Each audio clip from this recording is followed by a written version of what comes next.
म्हणजे आता आहे की एक गरीब त्यापेक्षा जास्त असलेल्या गरीबाच्या बरोबर भांडायला लागतो.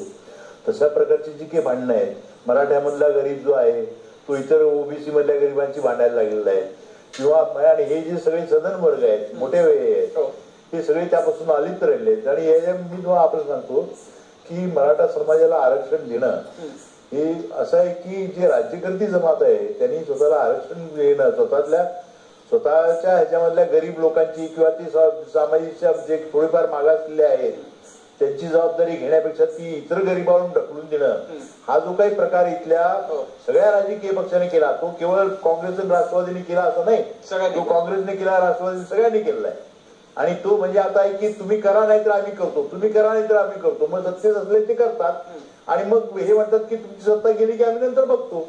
पण हे याचा हे आहे की मला धनगर समाजाची दुर्दैव वाटते या सगळ्या ह्याच्यामध्ये की त्यांच्यातले काही जे आहेत त्या जमाती आहेत, ते जे डोंगर दऱ्यामध्ये ह्याच्यामध्ये राहतात त्या 2-3 जमाती आहेत, बाकीचे जे धनगर आहेत ते त्यांच्या मराठ्यांमध्ये काही फरक नाहीये.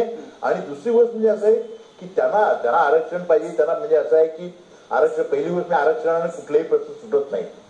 आणि हे तुम्ही आरक्षणाच्या माध्यमातून राजकीय पक्ष त्यांना खेळवत राहतात आणि हे खेळवत राहिल्यामुळे म्हणजे आज असं आहे तुम्ही काँग्रेस आणि राष्ट्रवादीला घालवाल, उद्या बीजेपी विषय नाही तर आणखीन तिसरा कोणी येईल.